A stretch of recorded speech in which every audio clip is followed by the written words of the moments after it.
China has been operating against an AI master plan since 2018. Wow. There's an incredibly large-scale intelligence operation running against the US tech industry. A Google engineer took all the IP of how Google designed their AI chips, moved to China, and then started a company. DeepSeek came out of nowhere. Everyone was so surprised at how capable their model was. Or they managed to have a high-end espionage operation to steal all of our trade secrets from the United States and then re-implement them back in China. Is China leading the U.S. in any other realms when it comes to the AI race? I mean, Xi Jinping has said himself, you know, the winner of the AI race will achieve global domination. Yeah, I think, well, the first thing, almost as you're mentioning to understand, is China has been operating against an AI master plan since 2018. The CCP put out a broad whole of government, civil military fusion plan to win on AI. Like you're mentioning, Xi Jinping himself has spoken about how AI is going to define the future winners of this global competition. From a military standpoint, they say explicitly, hey, we believe that AI is a leapfrog technology, which means even though our military is worse than America's military today, if we overinvest in AI, we have a more AI-enabled military than theirs, we could leapfrog them. So they've been super invested. Right now, I think the best way to kind of paint the current situation is they are way ahead on power and power generation. They're behind on chips, but catching up on chips. They are ahead of us on data. China has had, again, since 2018, a large-scale operation to dominate on data. Today, in 2023, I think, there were over 2 million people in China who were working inside data factories, basically as data labelers or annotators, basically creating data to fuel into AI systems. I think that number in the US, by comparison, is something like 100,000.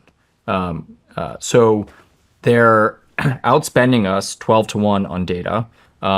They have over 7 cities, full cities in China that are dedicated data hubs that are basically powering this like broad approach to data dominance. And then on algorithms, I think they are on par with us because of large-scale espionage. So, and this is, I think, one of these open secrets in the tech industry, that Chinese intelligence basically steals all of the IP and technological secrets from the United States. There are a bunch of very concerning reports here. So one is there was a Google engineer who took the designs and all the IP of how Google designed their AI chips and just took those and moved to China and then started a company on top using those designs.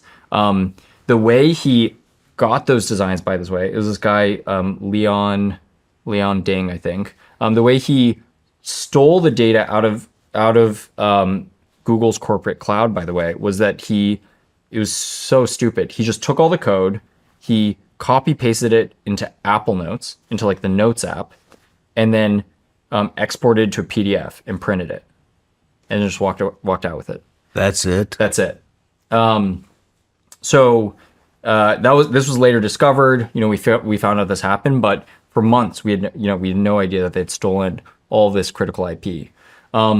Stanford University, this just came out last week. Stanford University is entirely infiltrated by CCP operatives. Few crazy facts. So first, it is by law in China, any Chinese citizen must comply with CCP intelligence gathering operations. So if you're a Chinese citizen, you're living in the United States, and the intelligence agencies in China reach out to you, you have to comply with them. And so you have to give them what you're seeing, what you're finding, etc. So that, and there's tons of Chinese nationals, Chinese citizens across all the major elite universities, across all the major tech companies, across all the major AI labs, like they're everywhere. The second thing that's crazy is, about a sixth of Chinese students,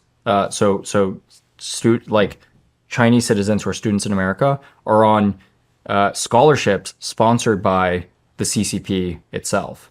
And for those on these scholarships, they have to report back to a handler, basically. What are the things they find? What are the things they're learning? Otherwise, their scholarships get revoked. So there's an incredibly large scale intelligence operation running against the U.S. tech industry, which is just collecting all of the information and secrets and technological secrets from our greatest research institutions, our universities, our AI labs, our tech companies, at massive scale.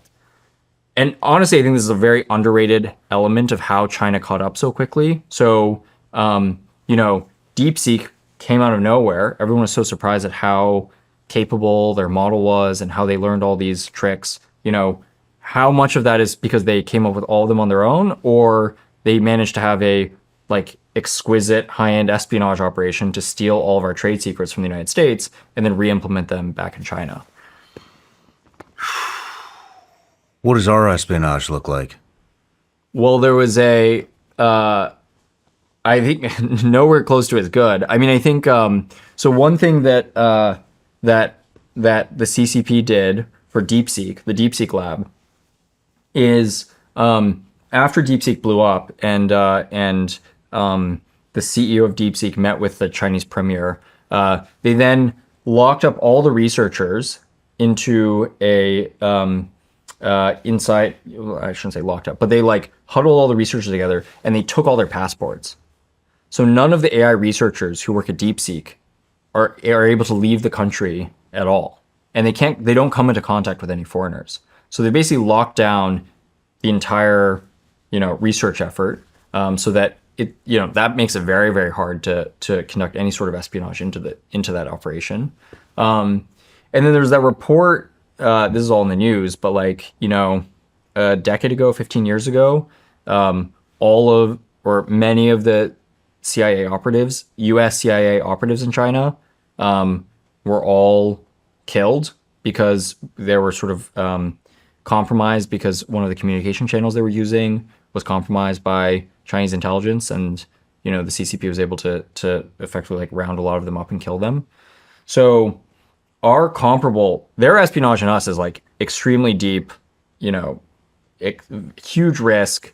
There's incredible amounts of we're deeply, deeply penetrated by Chinese intel. And comparatively, as far as I know, we have much less capability. And I think they've designed it such that it's very hard to infiltrate their AI efforts. Jeez. So that's how they're ahead of us on data. They're able to catch up through espionage on algorithms pretty easily. They're ahead of us on power. So what are we ahead at? Well, right now we're ahead in chips.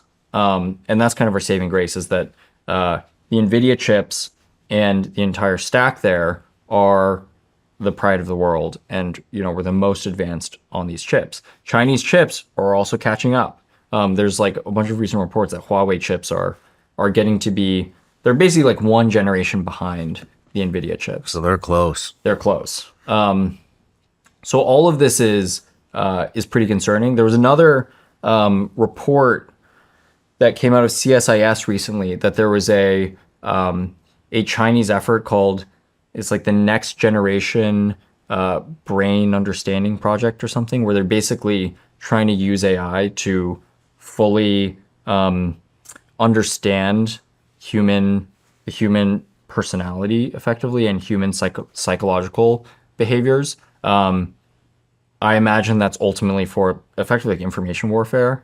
As we were talking about at breakfast, China has large-scale information operations, large-scale information warfare, and has been doing that for decades, and literally decades, going back all the way to in-person operations in Hong Kong. They're so sophisticated at all that, and AI is going to enable them to just move much faster as well. How do we combat that?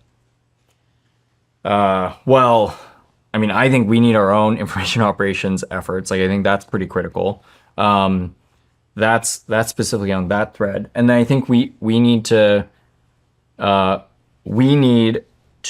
acknowledge that at the end of the day, we are a more innovative country, but we have to dramatically, get our shit together if we want to win long term in AI. No matter where you're watching Sean Ryan Show from, if you get anything out of this, please like, comment, subscribe, and most importantly, share this everywhere you possibly can. And if you're feeling extra generous, please leave us a review on Apple and Spotify podcasts.